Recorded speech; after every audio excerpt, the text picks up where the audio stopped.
a los que lloran la muerte de un ser querido. Charles Webster Leadbeater. La obra que tienes en tus manos, querido lector, ha sido y sigue siendo de gran alivio para muchas personas que han sufrido la pérdida de un ser querido, ya que no solo ha sido escrita para ayudar psicológicamente a sobrellevar una pérdida, sino que aporta la experiencia, el rigor científico y el conocimiento de quienes son testigos directos de lo que ocurre cuando el alma abandona el cuerpo e inicia su peregrinaje a través del mundo espiritual. Capítulo 1. Hermano, has perdido, por la muerte, a uno a quien amabas entrañablemente, uno que quizás era para ti todo en el mundo, y por consiguiente, a ti te parece aquel mundo vacío, y que la vida ya no vale la pena.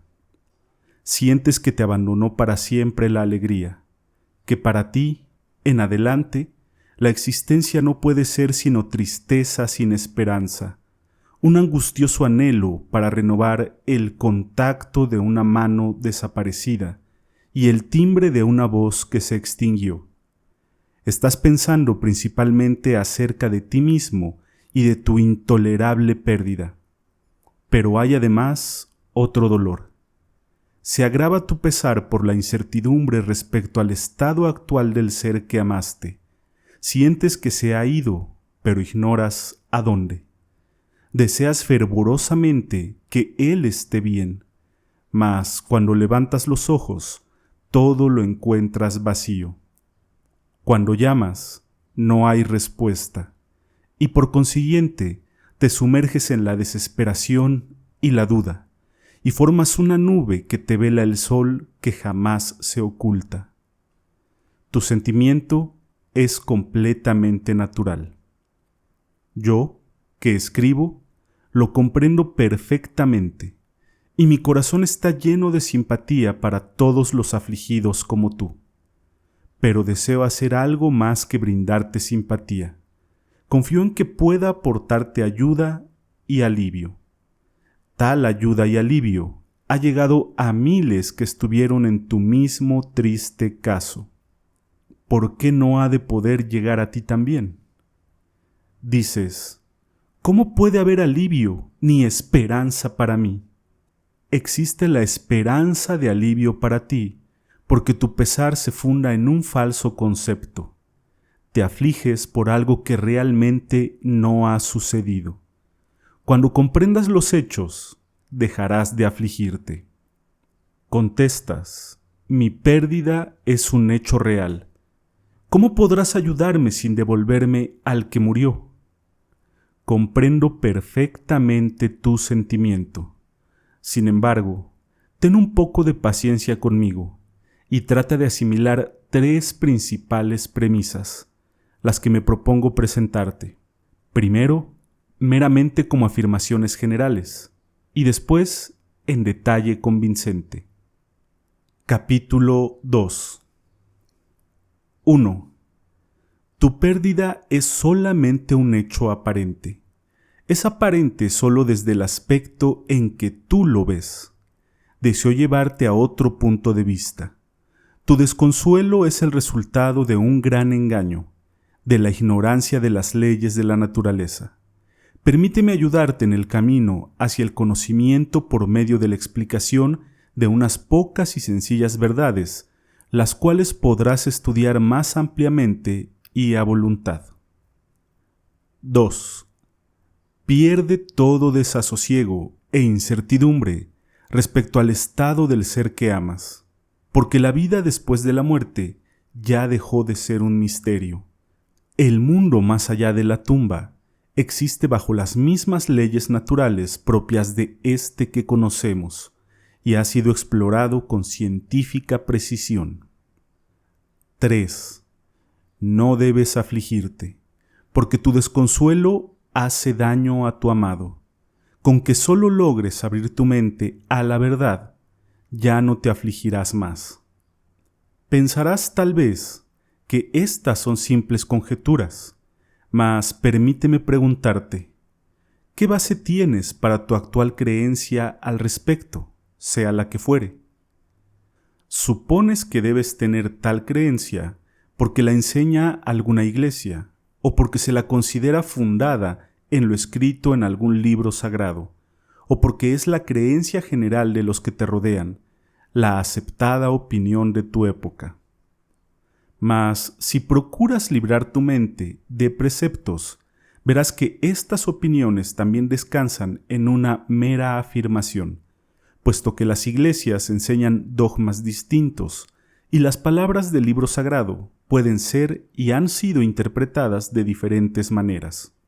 El dogma aceptado de tu época no se basa en conocimiento exacto alguno, es sencillamente cosa de oídas. Estos asuntos que nos afectan tan íntima y profundamente son demasiado trascendentales para basarlos en meras conjeturas o en vagas creencias. Exigen la certeza que se desprende de la investigación científica y la clasificación. Ya se ha emprendido tal investigación, se ha efectuado tal clasificación, y el resultado de una y otra es el que deseo poner ante tu vista. No pido creencia ciega alguna, relato lo que yo mismo conozco como hechos evidentes y te invito a examinarlos. Consideremos una por una estas premisas. Para aclararte el asunto de la constitución del hombre, debo decirte un poco más de lo que generalmente conocen aquellos que no han hecho estudios especiales en las materias.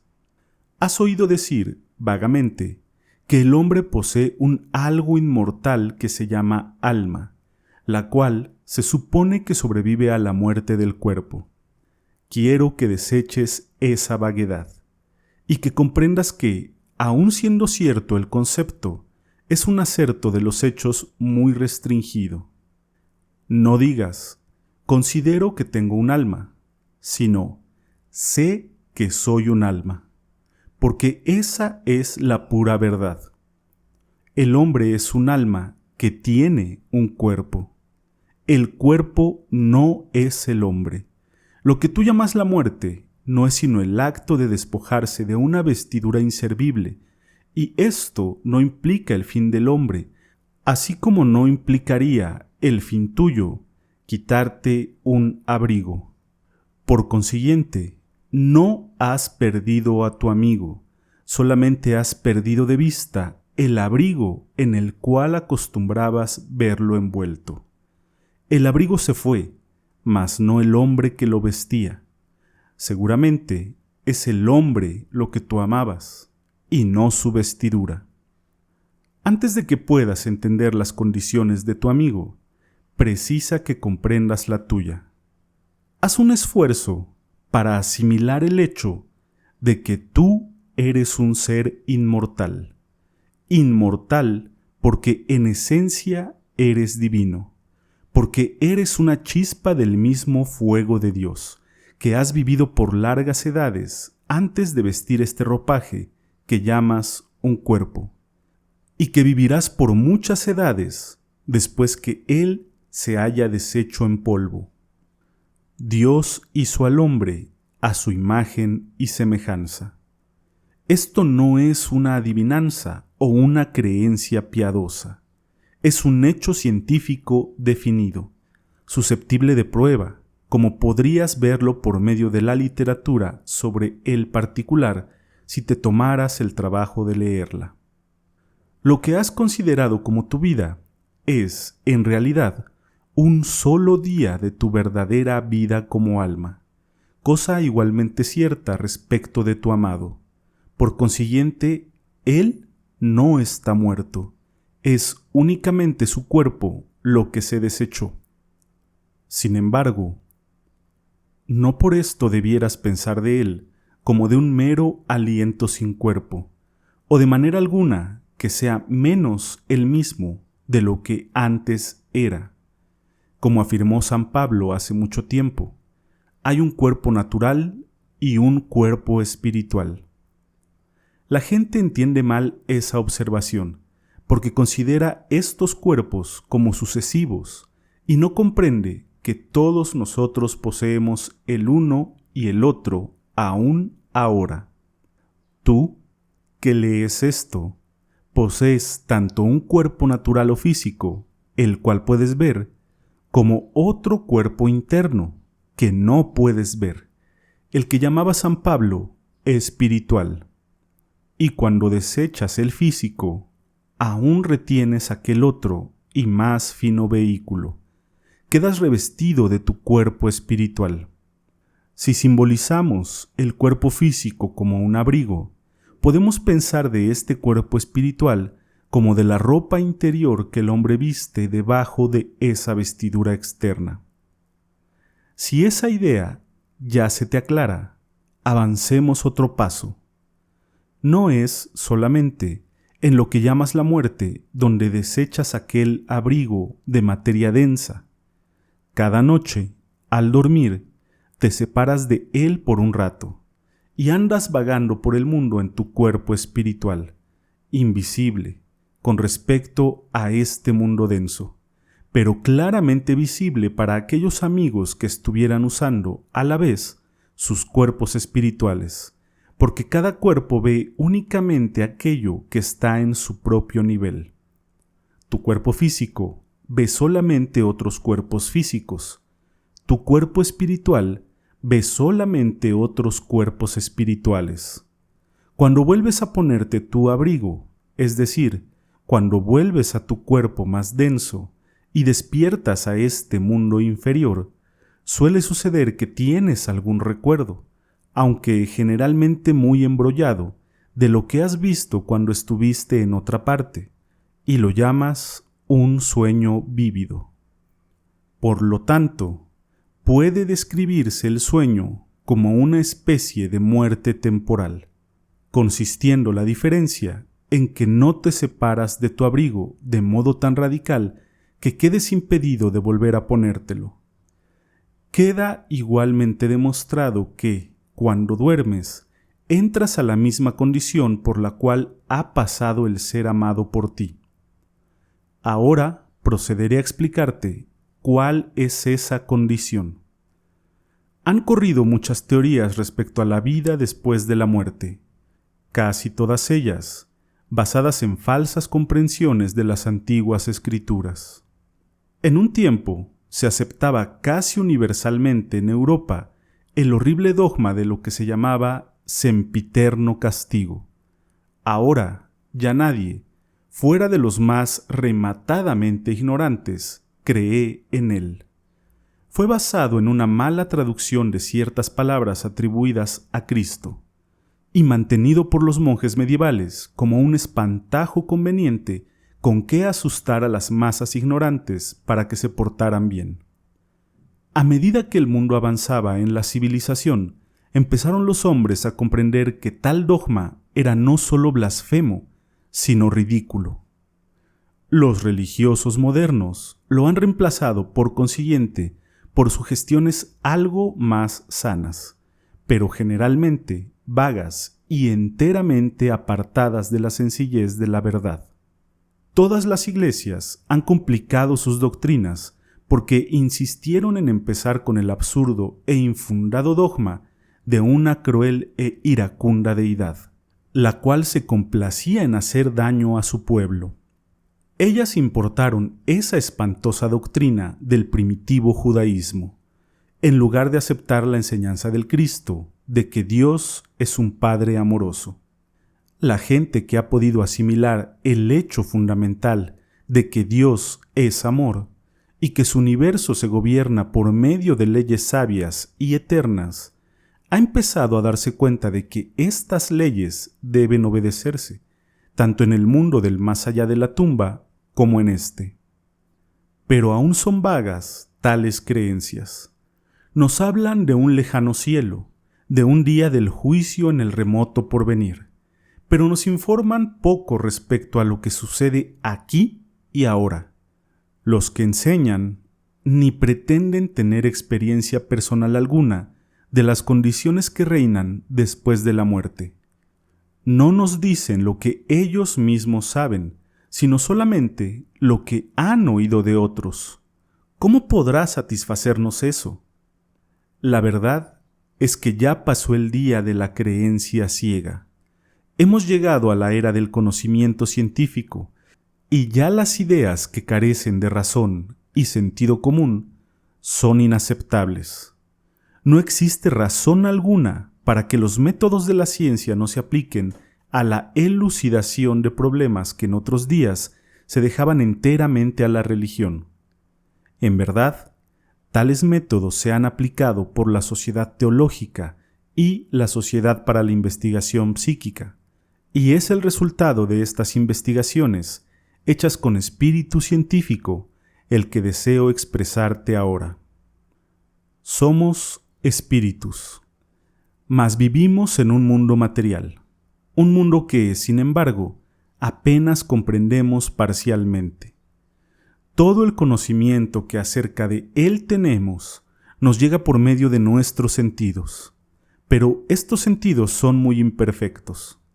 Podemos ver los objetos sólidos, usualmente podemos ver los líquidos, salvo que estuvieran absolutamente claros. Mas los gases, en la mayoría de los casos, nos son invisibles. La investigación demuestra que hay otras especies de materia mucho más imperceptibles que los gases más tenues, a las cuales no responden nuestros sentidos físicos, de modo que no podemos llegar a conocerlas por medios físicos. Sin embargo, podemos llegar a relacionarnos con ellas. Podemos investigarlas, pero únicamente por medio de aquel cuerpo espiritual de que se hizo antes referencia, porque aquel cuerpo tiene sus propios sentidos, así como éste los tiene. La mayoría de los hombres no han aprendido a usarlos todavía, pero este poder puede adquirirse por el hombre. Sabemos que esto puede ser, porque ha sido así adquirido, y los que lo hayan logrado pueden percibir mucho de lo que se oculta a la vista del hombre común. Aprenden que este mundo nuestro es mucho más maravilloso de lo que jamás hubiéramos supuesto, que, aun cuando los hombres hayan vivido en él por miles de años, la mayoría se quedó totalmente ignorante de toda la parte más hermosa y superior de la vida. La línea de investigación a que me refiero ha dado ya muchos resultados maravillosos, y cada día nos ofrece nuevas perspectivas. Esta información puede obtenerse en la literatura teológica, de la cual nos interesa ahora considerar una parte tan solo, la del nuevo conocimiento que nos ofrece acerca de la vida más allá de lo que llamamos muerte, y la condición de los que la experimentan. Capítulo 3.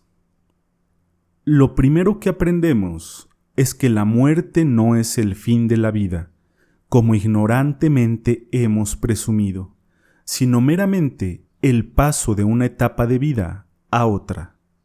Ya he dicho que es como el quitarse un abrigo, pero que, después, el hombre se encuentra vestido con su acostumbrada ropa interior, el cuerpo espiritual, pero que, aun cuando por ser tanto más fino, San Pablo lo llamó el cuerpo espiritual, es siempre un cuerpo y por consiguiente material, aunque la materia de la cual se compone sea mucho más fina que cualquiera de las conocidas comúnmente por nosotros.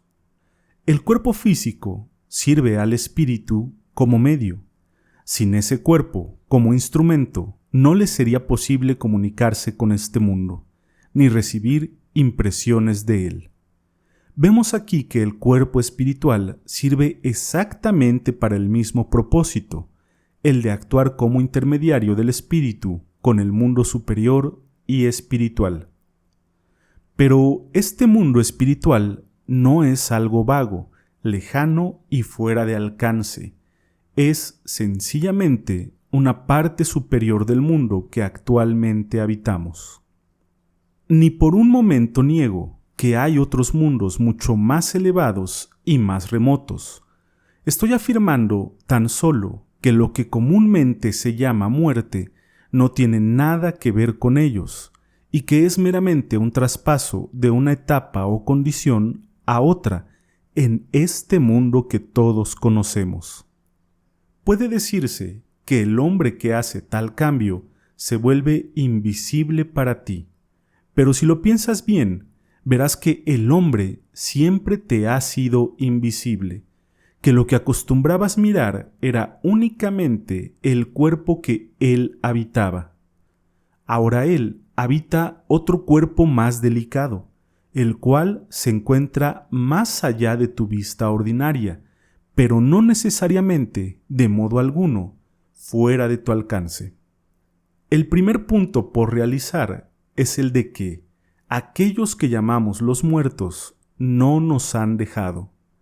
Hemos sido educados en una creencia compleja, la cual implica que cada muerte es un milagro separado y maravilloso, que cuando el alma abandona el cuerpo, se desvanece y entra de alguna manera en un cielo más allá de las estrellas, sin indicación relativa al medio mecánico de tránsito empleado para cruzar el aterrador espacio. Los procesos de la naturaleza son, sin duda, maravillosos y para nosotros a menudo incomprensibles, pero jamás contrariarían a la razón ni al sentido común.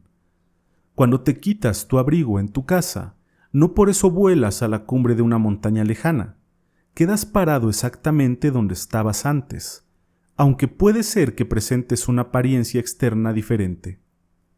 Precisamente, del mismo modo, cuando un hombre deja su cuerpo físico, se queda exactamente donde estaba antes. Es cierto que tú no lo ves ya, pero esto no implica que él haya ido a otra parte, sino que el cuerpo que ahora usa es invisible a tus ojos físicos. Probablemente sabes que nuestros ojos no responden sino en porción muy pequeña a las vibraciones lumínicas que existen en la naturaleza, y por consiguiente, las únicas sustancias que podemos ver son aquellas que pueden reflejar esas especiales ondulaciones. La vista de tu cuerpo espiritual es igualmente capaz de respuesta a cierta clase de ondulaciones, pero estas son de orden totalmente distinto de las físicas, proviniendo de un tipo de materia mucho más fina. Todo esto, si te interesa, puedes encontrarlo detalladamente en la literatura teosófica. Por el momento, todo lo que nos concierne entender es que por medio de tu cuerpo físico puedes ver y tocar el mundo físico únicamente, mientras que por medio del cuerpo espiritual puedes ver y tocar las cosas del mundo espiritual. Y recuerda que este no es, en sentido alguno, otro mundo, sino sencillamente una parte más refinada de este mundo. Una vez más te repito que hay otros mundos, pero que no nos conciernen por ahora. El ser que tú consideras ausente, en realidad, aún está contigo. Cuando te hallas junto a él, tú en el cuerpo físico y él en el vehículo espiritual, no estás consciente de su presencia porque no le puedes ver.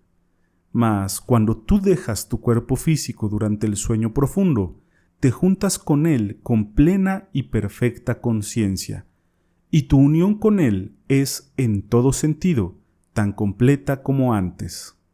De modo que, durante el sueño, te hallas feliz cerca de aquel ser a quien amas. Únicamente durante las horas de vigilia es cuando sientes la separación. Desgraciadamente, para la mayoría de nosotros existe un lapso entre la conciencia física y la conciencia del cuerpo espiritual, de tal suerte que, aun cuando en la última podemos recordar perfectamente la primera, muchos encontramos imposible el traer a la vida de vigilia la memoria de lo que hace el alma cuando, durante el sueño, está ausente del cuerpo físico. Si tal memoria fuera perfecta para nosotros, no existiría, de verdad, la muerte. Algunos hombres han alcanzado ya esta conciencia continua, y todos la podrán alcanzar gradualmente, porque es parte del desenvolvimiento natural de los poderes del alma. En muchos, tal desenvolvimiento ha empezado ya, y a estos les llegan fragmentos de memoria, pero hay una tendencia a calificarlos meramente como sueños, y por lo tanto sin valor, tendencia que prevalece especialmente entre los que no han hecho estudio de los sueños y no comprenden lo que realmente son. Mas, aunque todavía solo unos pocos poseen vista y memoria plena, hay muchos que han podido sentir la presencia de sus seres amados, aún sin poderlos ver, y hay otros que, aún sin memoria definida, despiertan del reposo con una sensación de paz y bendición, resultante de lo ocurrido en aquel mundo superior. Recuerda siempre que este es el mundo inferior y aquel el superior, y que en este caso el mayor contiene en sí lo menor. En aquella conciencia recuerdas perfectamente lo que sucede en esta, porque a medida que te transportas de esta a aquella, al sumirte en el sueño, estás desechando un impedimento, el obstáculo del cuerpo inferior. Mas al retornar a esta vida inferior, asumes de nuevo esa carga, y al asumirla, se te velan de nuevo las facultades superiores y caes en el olvido. Síguese, pues, como consecuencia, que si deseas participar una noticia a un amigo difunto, no tienes más que formularla con claridad en tu mente al dormir, con la resolución de decírsela. Y puedes tener la seguridad de hacerlo así en cuanto te encuentres con él. Puede que a veces quieras consultarle sobre algún punto, y aquí el hueco entre las dos formas de conciencia te impedirá generalmente traer una contestación clara. Sin embargo, aunque no pudieras regresar con un recuerdo definido, a menudo despertarás con una impresión bien determinada respecto a su deseo y decisión, y por regla general, podrás suponer que tal impresión es verídica. No obstante, debieras consultarlo lo menos posible, puesto que, como veremos más adelante, es censurable molestar a los supuestos muertos en su mundo superior con asuntos que pertenecen al departamento de esta vida, del cual ellos se han liberado. Esto nos conduce a la consideración de la vida que llevan los muertos. Existen en ella muchas y grandes variaciones, pero, cuando menos, es casi siempre más dichosa que la vida terrestre. Así lo expresa una antigua escritura. Las almas de los justos quedan en poder de Dios, y ningún tormento las tocará. A la vista de los ignorantes parece que murieron, lo que se toma de nuestro lado como la destrucción total, pero ellas gozan de la paz. Debemos librarnos de teorías anticuadas. El muerto no salta repentinamente a un cielo imposible, ni tampoco cae en un infierno aún más imposible. En verdad, no existe infierno alguno en el antiguo y malvado sentido de la palabra. No hay en ninguna parte ni en ningún sentido más infierno que el que el hombre se fabrique para sí mismo. Trata de comprender claramente que la muerte no cambia en absoluto al hombre, que éste no se convierte súbitamente en un gran santo o en un ángel, ni tampoco se le dota repentinamente con toda la sabiduría de las edades. Sigue siendo exactamente el mismo hombre el día después de su muerte que lo fuera el día antes, con las mismas emociones, la misma disposición, el mismo desarrollo intelectual. La única diferencia consiste en haber perdido su cuerpo físico. Trata de comprender exactamente lo que eso significa. Significa la libertad absoluta de poder sustraerse del dolor y la fatiga. También la liberación de todos los deberes fastidiosos. Entera libertad, probablemente por primera vez en su vida, para hacer exactamente lo que le plazca. En la vida física, el hombre se encuentra constantemente coartado. Si no constituye parte de la pequeña minoría con medios de vida independiente, estará siempre obligado a trabajar para adquirir dinero, dinero que tiene que poseer para poder comprar alimentos, vestido y abrigo para sí y para los que dependen de él. En pocos casos excepcionales, tales como los de los artistas, pintores y músicos, el trabajo del hombre es un goce, pero en la mayoría de los casos es una forma de labor a la que nunca se dedicaría sino por necesidad. En este mundo espiritual ya no hay necesidad de dinero, de alimento ni de abrigo, puesto que su gloria y su hermosura se brindan a todos sus habitantes sin dinero ni precio. En su tenue materia, en el cuerpo espiritual, puede el ser moverse en todas direcciones, como le plazca. Si ama el arte, puede gastar todo su tiempo en contemplar las obras magistrales de los hombres más prominentes. Si fuera músico, podría pasar de una a otra de las principales orquestas del mundo, o gastar su tiempo en escuchar a los más célebres ejecutantes.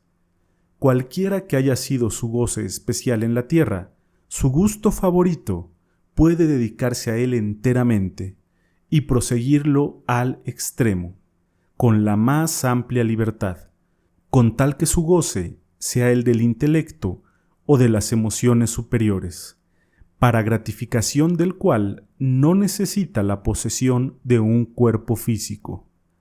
Así se verá, de una vez, que todo hombre razonable y de buenas costumbres es infinitamente más feliz después de la muerte que antes, puesto que tiene todo el tiempo, no sólo para el placer, sino para su progreso realmente satisfactorio en las líneas que más le interesan.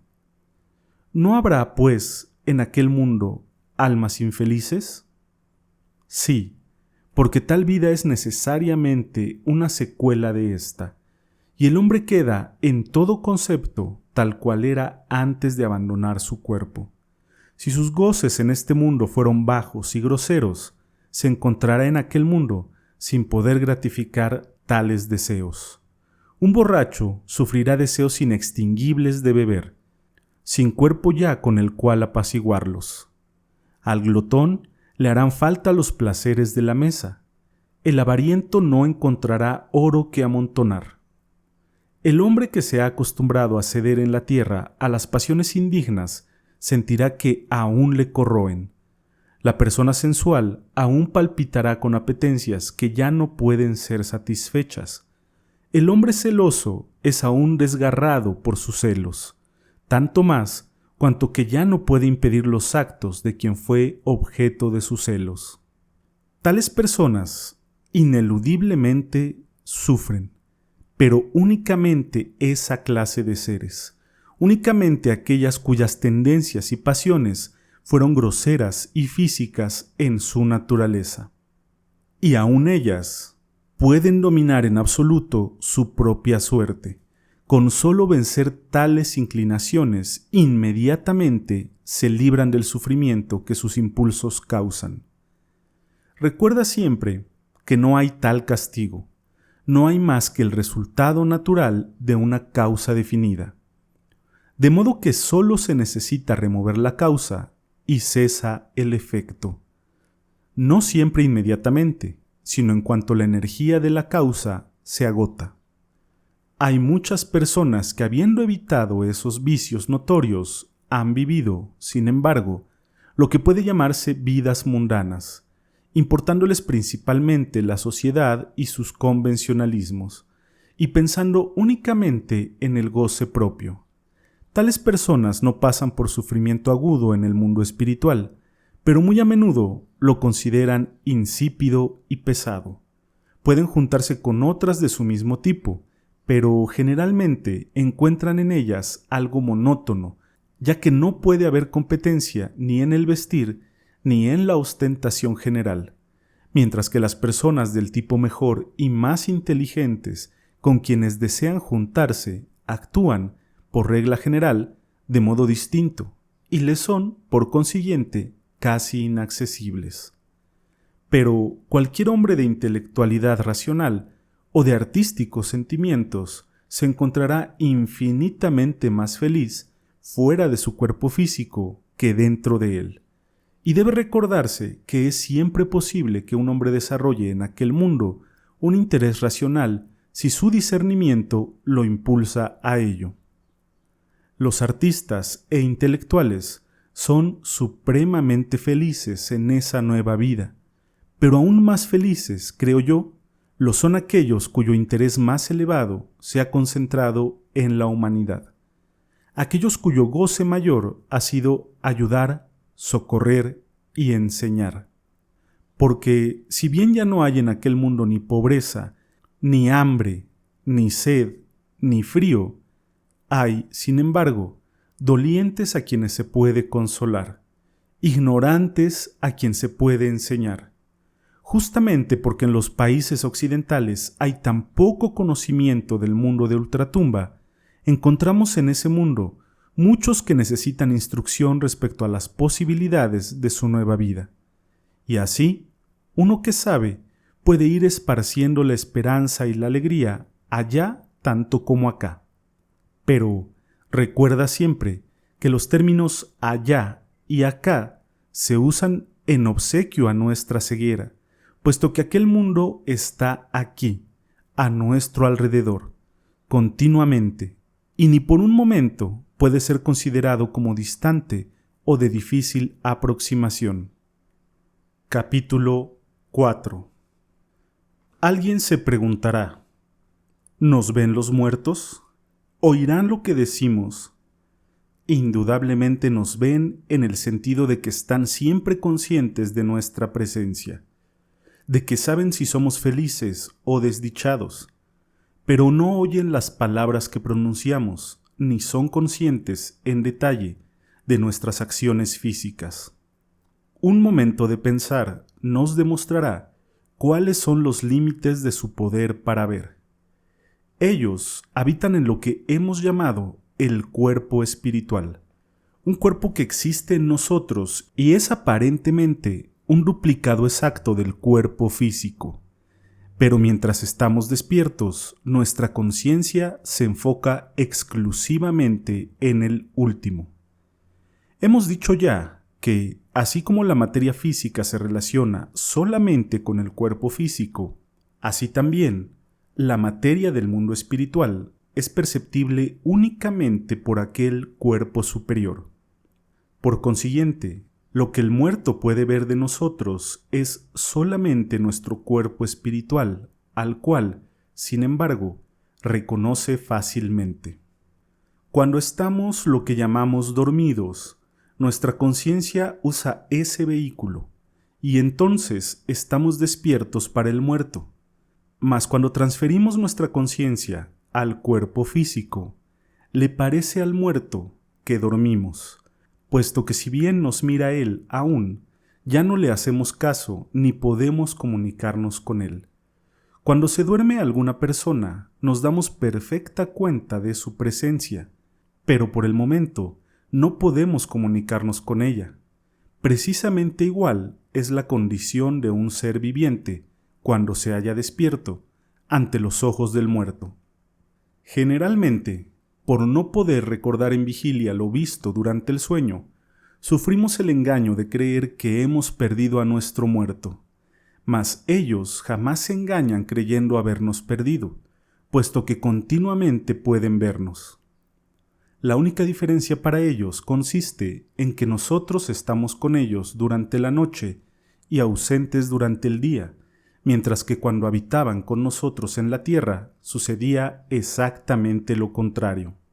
Ahora bien, esto que, según San Pablo, hemos estado llamando el cuerpo espiritual, se denominaba usualmente el cuerpo astral, y es especialmente el vehículo de nuestros sentimientos y emociones.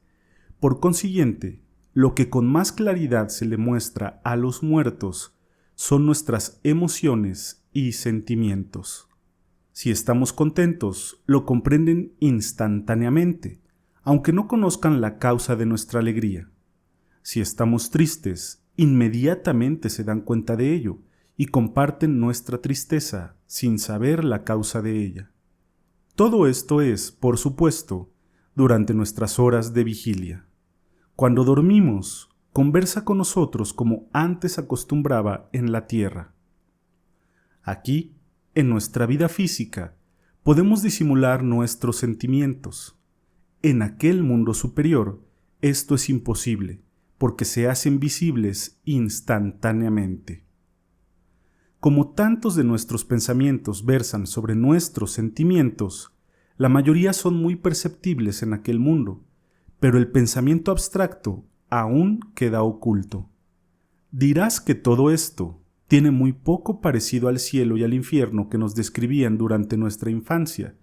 Sin embargo, resulta que esta es la realidad que se ocultaba tras de todos aquellos mitos. En verdad, no existe infierno alguno.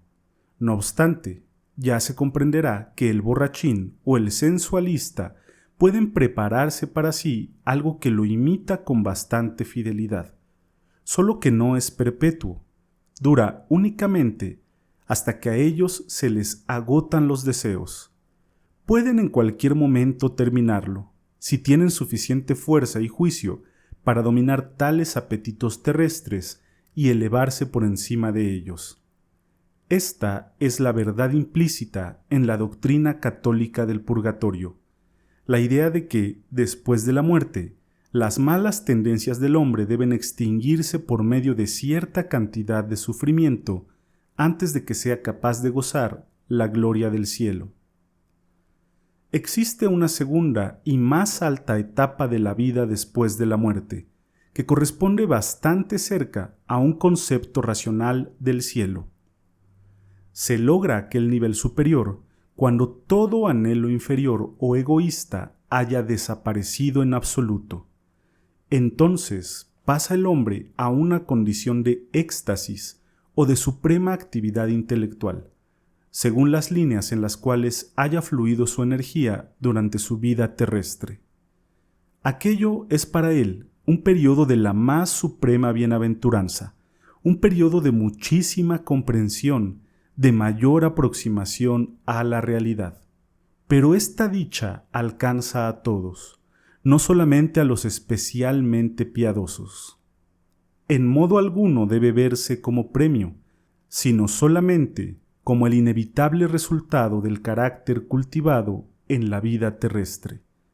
Si un hombre se siente lleno de desinteresado amor intelectual o artístico, el inevitable resultado de tal desarrollo será este goce de que hablamos. Que se recuerde que todas estas no son sino etapas de una vida, y que así como la conducta de un hombre durante su juventud le proporciona las condiciones que gobiernan su madurez y su vejez, así la conducta de un hombre durante una vida terrestre determina su condición durante tales estados sucesivos. ¿Es eterno este estado de gloria?, ¿me preguntas?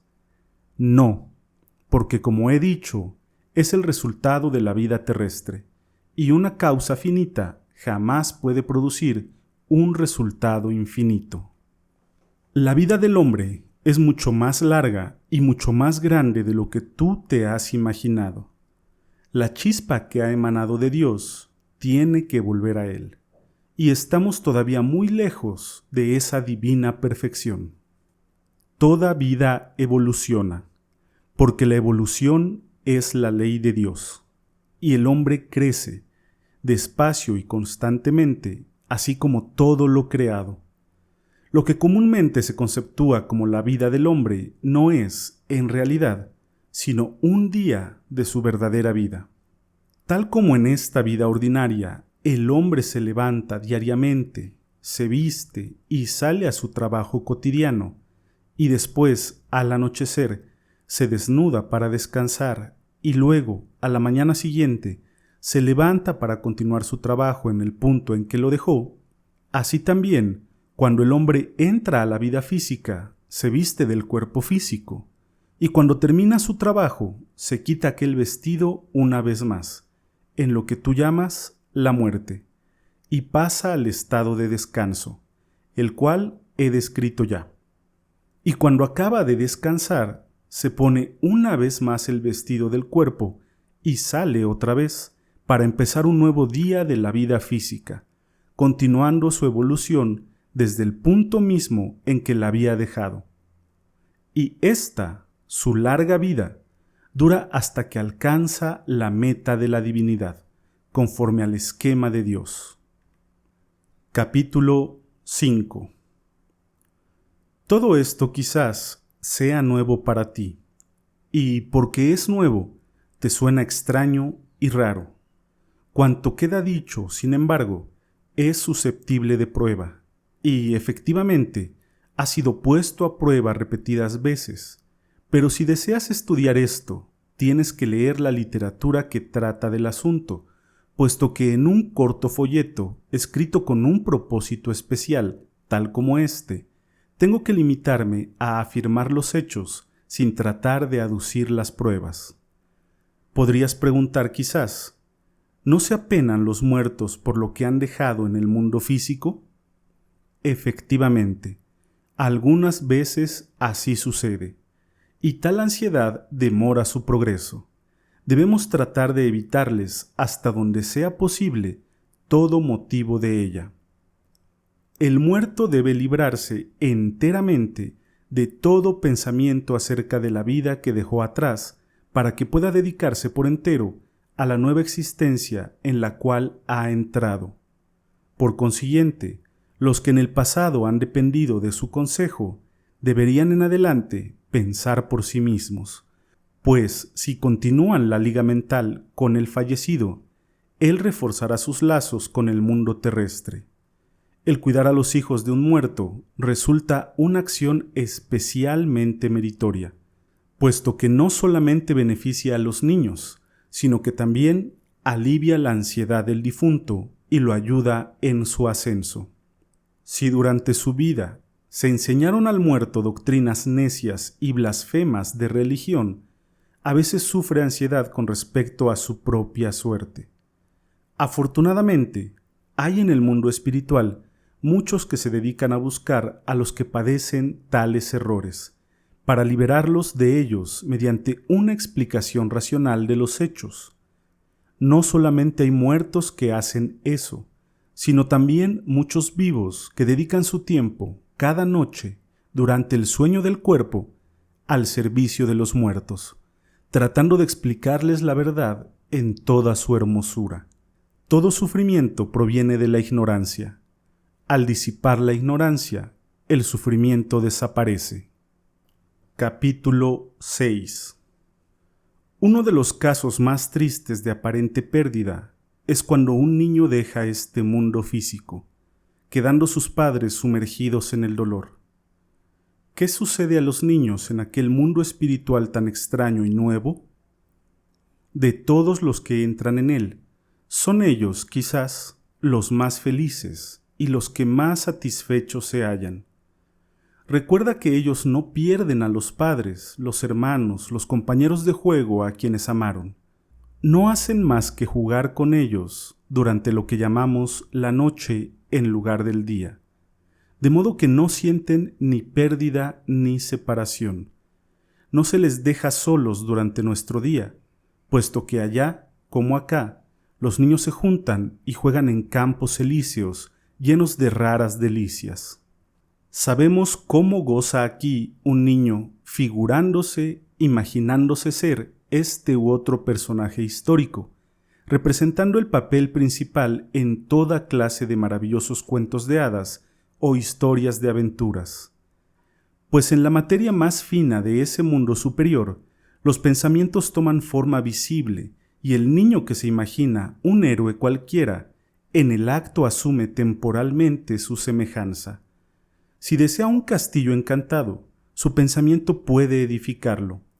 Si deseara un ejército a sus órdenes, inmediatamente aparecería dicho ejército. Así es que entre los muertos, las huestes de los niños están siempre alegres y son hasta tumultuosamente felices.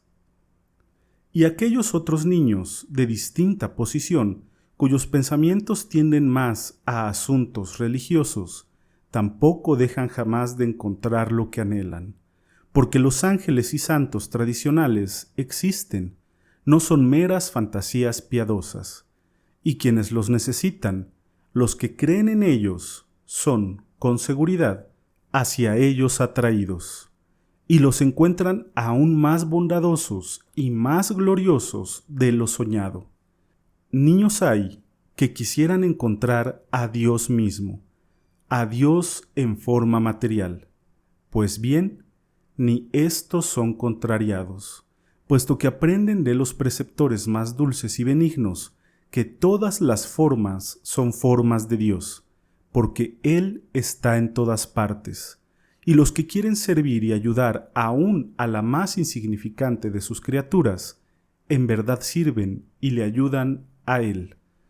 A los niños les encanta ser útiles, les encanta ayudar y consolar.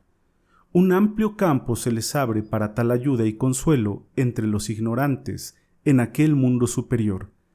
Y a medida que pasan por sus anchurosos campos, en su misión de misericordia y amor, comprenden la verdad de la hermosa enseñanza.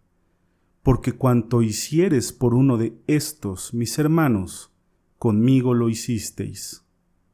Y los recién nacidos, los que aún no saben jugar, no temas por ellos, porque sobran madres que dejaron el cuerpo físico, las cuales anhelan estrecharlos en sus brazos, recibirlos y amarlos como si fueran propios. Usualmente, tales pequeñuelos descansan en el mundo espiritual muy breve tiempo para volver otra vez a la tierra, a menudo con los mismos padres. El monje medieval inventó un horror especialmente cruel respecto de los recién nacidos, la doctrina de que el pequeño sin bautizar se perdería para siempre. El bautismo es un sacramento digno de respeto y no sin valor, pero sería muy poco científico imaginarnos que la omisión de una fórmula externa como esa pudiera afectar el funcionamiento de las leyes eternas de Dios, o hacer que el Padre Celestial trueque su ilimitado amor en tiranía sin piedad. Capítulo 7. Hasta aquí hemos hablado tan solo de la posibilidad de alcanzar a los muertos ascendiendo a su nivel durante el sueño, lo cual constituye la manera normal y natural de proceder. Tenemos también, por supuesto, el método anormal y desnaturalizado del espiritismo, por medio del cual los muertos, por un momento, asumen de nuevo el velo de la carne, haciéndose así una vez más visibles a nuestros ojos físicos. Los estudiantes del ocultismo no recomiendan este método, particularmente porque detiene a menudo la evolución del muerto, y parcialmente porque contiene tanta incertidumbre y tanta posibilidad de engaño y fingimiento. El asunto es demasiado extenso para poder tratarlo en un folleto como este, pero hay un libro llamado El otro lado de la muerte. En él encontrará también una descripción de ejemplos justificativos de que los muertos espontáneamente vuelven a este mundo inferior, manifestándose de varios modos, generalmente porque quieren algún servicio de nosotros. En tales casos es mejor tratar de averiguar lo más pronto que podamos qué es lo que anhelan y, si fuera posible, llevar a cabo sus deseos para que consigan descansar.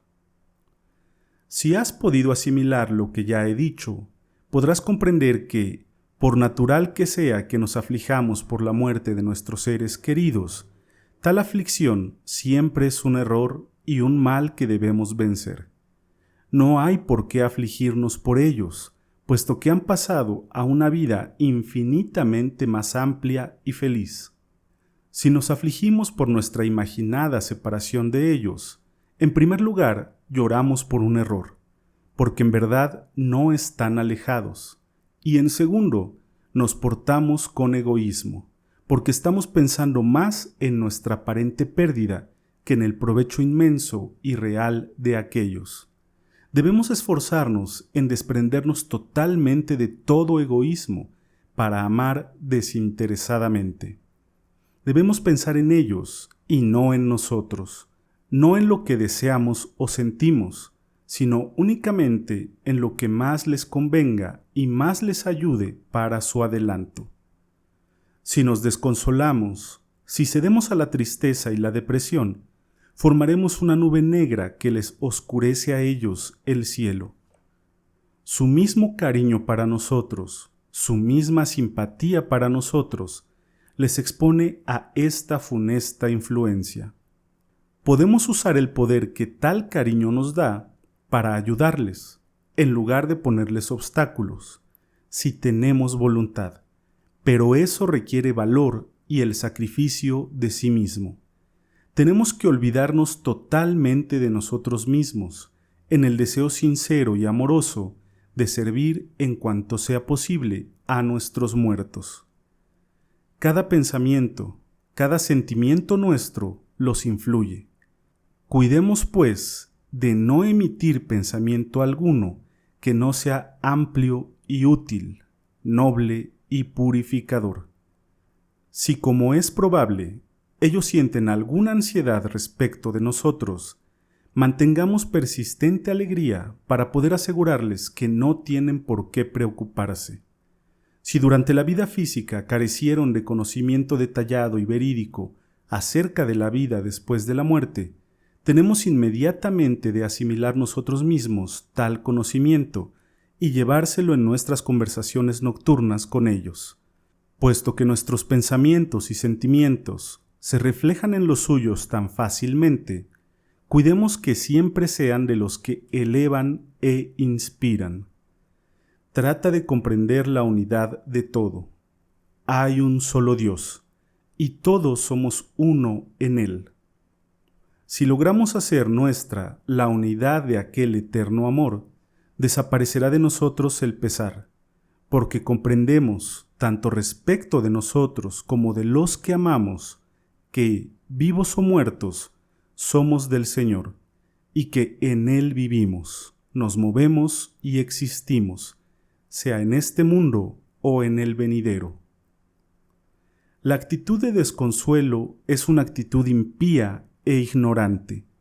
Cuanto más conozcamos, más plena confianza tendremos, porque sentimos certidumbre completa de que tanto nosotros como nuestros muertos descansamos en el perfecto poder y la perfecta sabiduría, dirigidos por el perfecto amor.